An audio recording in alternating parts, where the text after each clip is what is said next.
باہر سے شور کی آواز سن کر وہ سب باہر نکلے تھے۔ سامنے ایک شخص کو کھڑا دیکھ وہ سبھی بت بن گئے۔ شہر کی نظریں بھی ان پہ اٹھیں، وہ کسی اور کو پہچانا یا نہیں، لیکن ان سب میں کھڑی اپنی ڈی جے کو ضرور پہچان گیا تھا۔ ان کی آنکھوں میں بھی شناسائی کی رمق تھی۔ ڈی جے شہر نے اونچی آواز میں کہا، میرا خان۔ وہ مکال کے سہارے کھڑی تھی۔ شہر کے پکارنے پہ بے خود اپنے لڑکھڑاتے قدموں سے وہ شہر کی طرف دیوانہ وار پڑی۔ راستے میں آئی ایک سیڑھی کو بھی نہ دیکھ سکیں اور بری طرح لڑکھڑائیں۔ گرنے والی تھیں جب دو مضبوط بازوؤں نے انہیں تھام لیا۔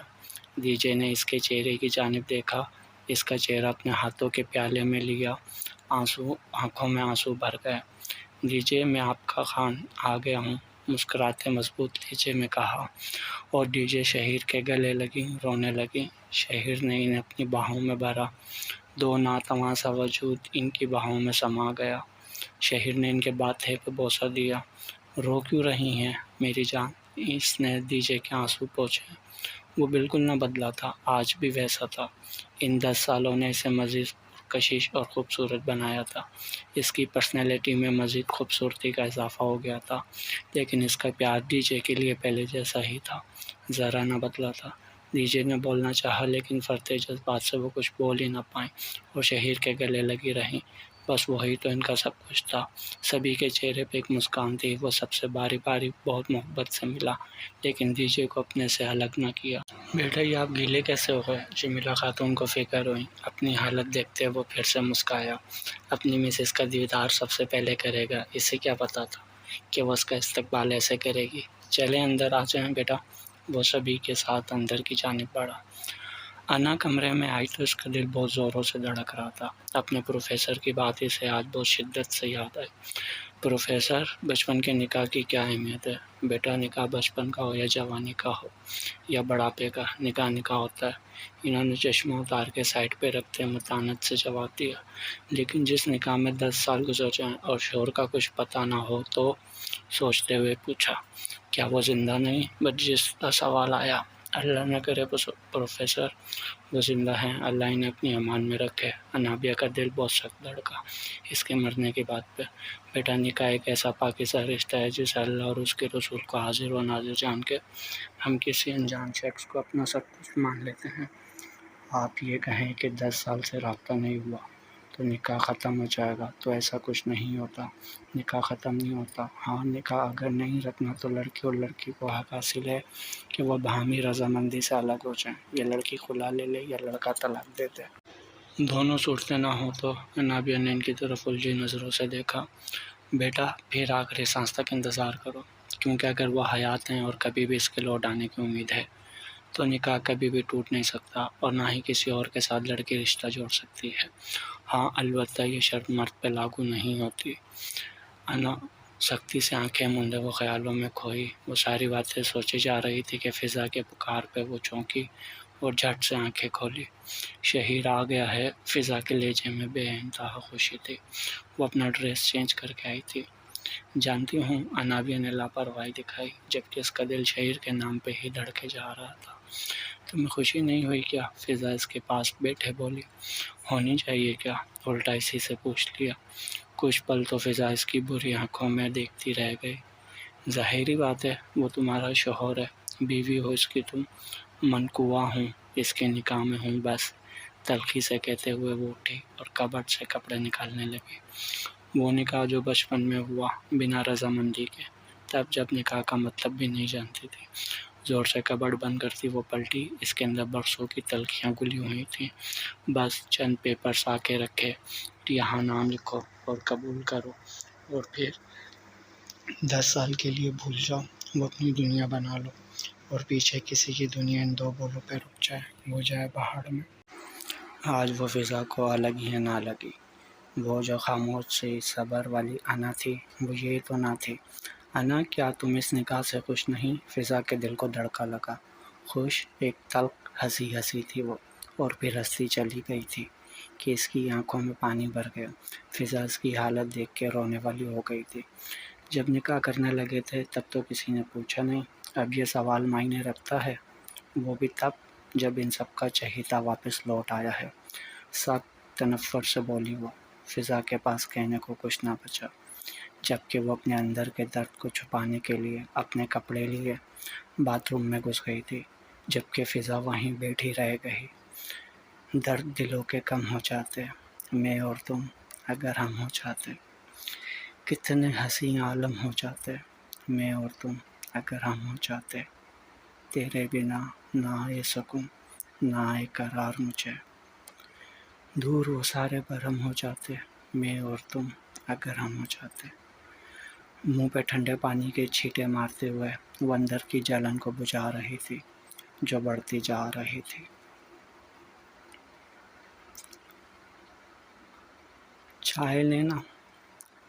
آفتاب شام کے وقت عظمیٰ کی طرف تھا، وہ اس سے ملنے، اس سے بات کرنے آیا تھا۔ آفتاب نے چائے کا کپ اٹھایا۔ سب خیریت ہے نا؟ عظمیٰ، مجھے تم پریشان لگ رہی ہو۔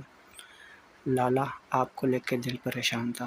آج صبح ہی جب ابا کے گھر سے واپس گھر آنا تھا تو شیر خان، آفتاب کو واپس کب لاؤ گے؟ اماں حضور بڑھاپے میں جا کے کچھ زیادہ چڑچڑی ہو گئی تھی۔ اماں حضور، کوشش تو کر رہا ہوں، اب وہ نہیں آ رہا تو کیا پاؤں پکڑوں جا کے اس کا؟ شیر خان بھی سچ آئے۔ تم جانتا ہے نا شیر خان، وہ ہمارے خاندان کا اکلوتا وارث ہے اور کوئی بیٹا نہیں تمہارا، وہی سہارا ہے ہمارا، تمہاری 3 بیٹیاں نہیں۔ وہ تڑپ کے بولی۔ جانتا ہوں اماں حضور، لیکن وہ اپنی ماں سے بہت پیار کرتا ہے، اس کو چھوڑ کے وہ یہاں ہمارے پاس کبھی نہیں لوٹے گا، صاف لفظوں میں کہا۔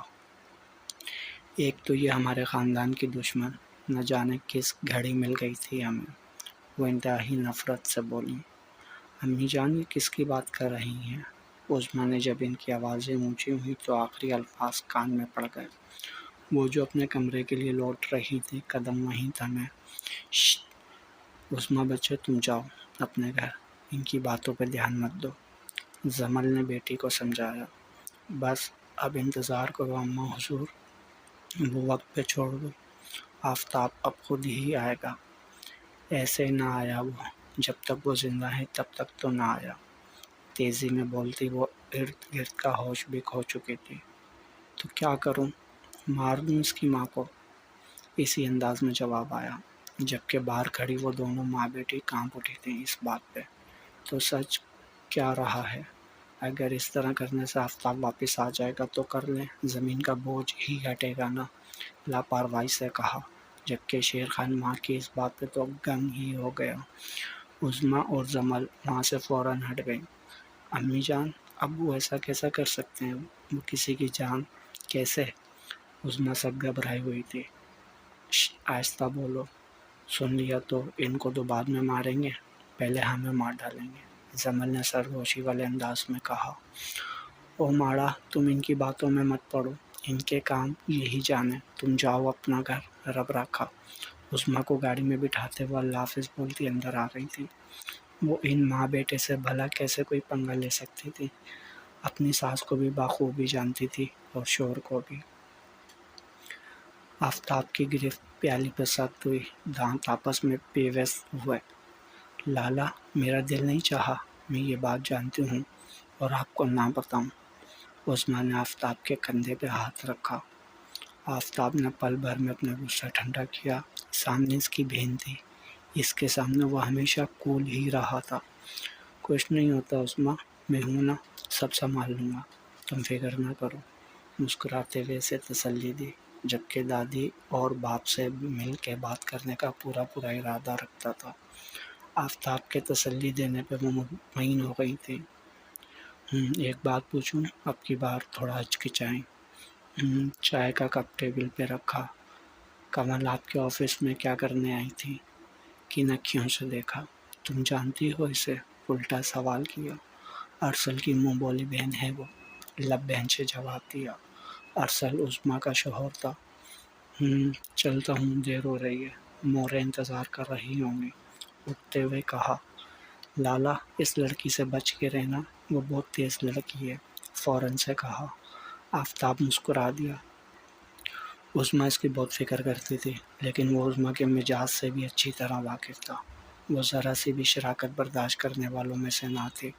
ارسل کے معاملے میں وہ ویسے بھی کوئی خبتی لڑکی تھی، وہ کیسے برداشت کرتی کسی بھی منہ بولی بہن کو؟ سگی ہوتی تو پتہ نہیں کیا ہوتا۔ رات کے سائے گہرے ہوتے جا رہے تھے، اس کا رخ اب گھر کی طرف تھا، لیکن سعدی کو فون پہ شیر خان پہ 24 گھنٹے نظر رکھنے کا بول چکا تھا۔ ابھی وہ سگنل سے نکل کے کچھ دور آگے گیا تھا کہ ایک کلب کے باہر نظر پڑی۔ آفتاب اسے ایک لمحے میں پہچان گیا تھا۔ اس کے پاس 2 لڑکے بھی کھڑے تھے جو شاید اسے تنگ کر رہے تھے۔ آفتاب نے اندازہ لگایا، منہ توڑ دوں گی اگر اب کوئی بکواس کی مجھ سے تو۔ کمل دبی دبی آواز میں چلائی تھی۔ آفتاب نے گاڑی ان کے پاس جا کے روکی اور فوراً باہر نکلا۔ آفتاب کو اپنی طرف آتا دیکھ کر کمل کا دل بری طرح دھڑکا۔ وہ دونوں لڑکے فوراً سے پہلے ہی وہاں سے رفو چکر ہو گئے۔ آپ یہاں اس وقت کیا کر رہی ہیں؟ لہجے میں سخت ناگواری تھی جسے کمل نے بھی محسوس کیا۔ نظریں جھکیں، پھر سے اٹھیں۔ جاب کے لیے آئی تھی؟ لہجہ دھیما تھا۔ آفتاب نے لب بھیجے۔ چلیں، لہجے میں حکم تھا اور غصہ بھی۔ کمل بنا ایک لفظ بھی بولے اس کے ساتھ اس کی گاڑی میں آ بیٹھی۔ کچھ دیر گاڑی کو یوں ہی سڑکوں پہ بھگانے کے بعد آفتاب سچ ہوا۔ ایڈریس بتائیں اپنا۔ وہ ونڈ اسکرین پہ دیکھتا اجنبیت سے بولتا۔ کمل کو برا لگا۔ یہیں روک دیں، میں خود چلی جاؤں گی۔ آگے سے کمل نے بھی روکھے پن سے جواب دیا۔ تو آفتاب نے ٹریفک کو دیکھتے گاڑی ایک طرف روک دی۔ اس کے اس طرح کرنے پہ کمل کو بہت تپ چڑھی۔ غصے سے اس کی طرف دیکھا جو سامنے سڑک پہ دیکھے جا رہا تھا۔ جھٹکے سے دروازہ کھولنا چاہا لیکن وہ لاک تھا۔ سوالیہ نظروں سے آفتاب کو دیکھا۔ جب آپ کو کہا تھا کہ کل سے آفس آ جائیں جاب پہ، تو کیا میں نے آپ سے فارسی میں بات کی تھی جو آپ کو سمجھ نہیں آئی تھی؟ آفتاب کے سپاٹ انداز میں کہنے پہ کمل کا دل بہت زوروں سے دھڑکا تھا۔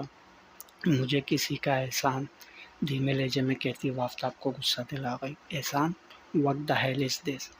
ہاں، کیا احسان؟ یہاں اتنی رات گئے ایک کلب کے باہر کھڑا ہونا آپ کو صحیح لگا، لیکن احسان لینا غلط۔ وہ تو جیسے پھٹ ہی پڑا تھا۔ آپ غلط سمجھ رہے ہیں۔ کمل کو اس کا یوں بولنا ڈرا گیا۔ ایڈریس بتائیں اپنا۔ اس کی بات کو بیچ میں ہی کاٹتے گاڑی سٹارٹ کی اور خود پہ ضبط کیے ہوئے تھا خاموشی سے ہاسٹل کا ایڈریس بتا کے باہر روڈ پہ دیکھنے لگی۔ سارا راستہ دوبارہ کوئی نہ بولا۔ ہاسٹل کے سامنے گاڑی روکی۔ اس وقت رات کے 10 بج رہے ہیں۔ کیا آپ کو یہ ہاسٹل میں داخل ہونے دیں گے؟ آفتاب نے میٹھا سا طنز کیا تو کمل تلخ ہنسی۔ پیسے ان کی جیب میں ڈال دو تو یہ اندھے ہو جاتے ہیں۔ اب کی بار وہی تلخی تھی لہجے میں بھی۔ آفتاب بس دیکھتا رہ گیا اسے۔ گاڑی کا دروازہ کھول کے وہ اترنے لگی۔ کل 7 بجے آفس میں ہوں، مجھے لیٹ آنے والے پسند نہیں۔ لہجہ اب کی بار دوستانہ تھا۔ شکریہ، کمل نے پہلی بار مسکرا کے کہا اور گاڑی سے اتر گئی۔ گیٹ کے اندر داخل ہونے تک آفتاب وہیں کھڑا رہا۔ اس کے جانے کے بعد گاڑی سٹارٹ کی۔ آج پہلی بار مسکراتا دیکھا اس کالی آنکھوں والی لڑکی کو۔ ہاں، بلا شبہ اس کی مسکراہٹ بہت پیاری تھی۔ دل کو قرار آیا۔ پہلی بار آیا۔ رات تک سلطان ہاؤس میں خوب گہما گہمی بچی ہوئی تھی۔ سبھی کو شہر سے باتیں کرنے کی، اس سے سب جاننے کی جلدی تھی، اور وہ بھی جو فریش ہو کے دیجے کے پاس بیٹھا تھا تو اٹھا ہی نہ۔ واپسی پہ آج پہلی بار شامی کو بھی بہت دیر ہو گئی تھی۔ وہ حیرت زدہ تھا کہ ذرا سی دیر ہو تو گھر سے 20 فون آ جاتے تھے، آج تو ایک فون بھی نہ آیا۔ بائک سائڈ پہ کھڑی کرتا وہ اندر کی جانب بڑھا جہاں کافی زیادہ شور تھا۔ ڈرائنگ روم کے دروازے میں کھڑا وہ سامنے بیٹھے انجان چہرے کو دیکھتا وہیں رک گیا جو دیجے کے ساتھ جڑ کے بیٹھا تھا، اور دیجے کے ہاتھ میں اس شخص کا ہاتھ تھا۔ سبھی وہاں موجود تھے اور خوش گپیوں میں مصروف تھے۔ شامی نے ایک نظر سب پہ ڈالی، کسی نے بھی اس کے آنے کا نوٹس نہ لیا۔ اس کا دل بری طرح دکھا۔ ارے شامی بیٹا، آؤ نا، کدھر آ گئے تھے؟ شہباز صاحب اٹھ کے اس کے پاس آئے۔ وہ خاموش نظروں سے کبھی باپ کو تو کبھی دیجے کو اور پھر اس شخص کو دیکھتا۔ شامی بیٹا، آپ آ گئے، چلو اچھا ہوا ملے آپ شہر سے، آج ہی آیا ہے ہم سب سے ملنے۔ باہر سے اندر آتے جمیلہ خاتون نے بہت محبت بھرے انداز میں کہا تو شامی نے لب بھینچے سامنے دیکھا۔ شہیر اٹھ کے اس کے پاس چلا آیا۔ کیسے ہو بھائی؟ دوستانہ انداز، ہاتھ آگے بڑھایا۔ شامی نے ایک نظر دیکھا اور تھام لیا۔ ٹھیک، ایک لفظی جواب آیا، وہ بھی سپاٹ انداز میں۔ شہیر کو کچھ عجیب سا لگا۔ چلے آ جائیں، کھانا کھا لیں سب، کھانا لگ گیا ہے۔ جمیلہ خاتون نے سب کو بہت پیار سے کہا تو سبھی ڈائننگ ٹیبل کی طرف بڑھے۔ شہیر خان دیجے کا ہاتھ تھامے انہیں لے کے گیا، بلکہ سبھی کھانے کی ٹیبل پہ جا برہمان ہوئے۔ باری باری سبھی شہیر کو کھانا سرو کر رہے تھے، جبکہ وہ وہیں کھڑا یہ سارا نظارہ دیکھ رہا تھا۔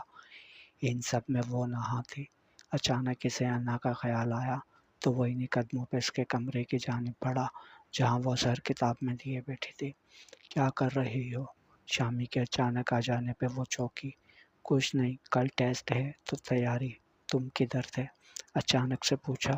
چلو اور کسی کو نہ صحیح، تمہیں تو یاد آیا کہ میں دیر سے آیا ہوں۔ وہ وہیں بیٹھا گلا بھی کر دیا۔ انا چپ ہو گئی۔ کیا کہتی؟ وہ خود اپنے آپ کو سنبھال لیتی، وہی بہت تھا۔ امی جان بلا رہی ہیں تم دونوں کو باہر۔ ابھی وہ مزید بات کرتے کہ فضا نے آ کے انہیں چونکایا۔ دونوں نے ایک دوسرے کا چہرہ دیکھا۔ آؤ چلیں، شامی نے اٹھتے کہا۔ میرا جی نہیں چاہ رہا، انا نے منع کیا۔ کیوں؟ یہ ہمارا گھر ہے، کسی کے باپ کی جاگیر نہیں کہ واقعہ میں نظر بند کر دے۔ اٹھو، شامی نے اس کا ہاتھ پکڑ کے اسے اٹھایا۔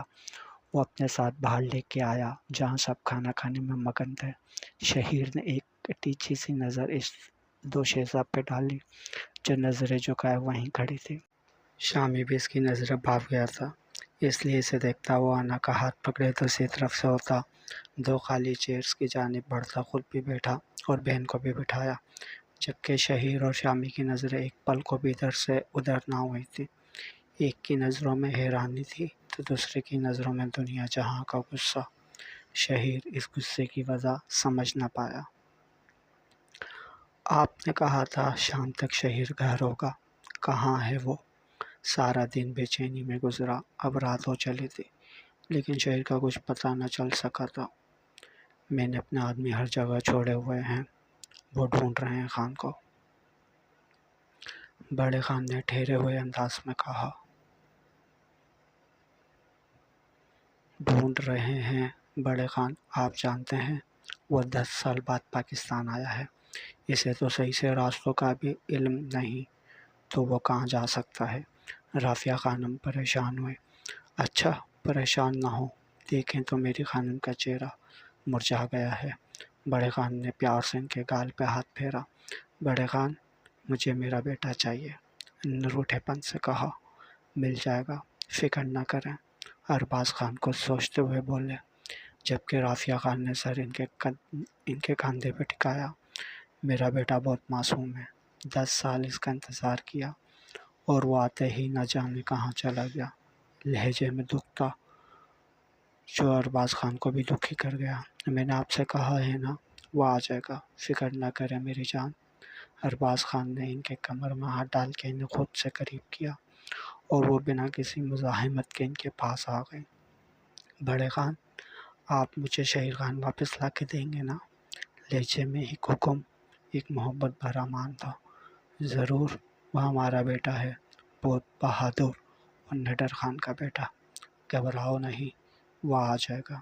ارباز خان کے یقین سے کہنے پہ وہ آسودہ ہوتی ان کے سینے پہ سر ٹکا گئی۔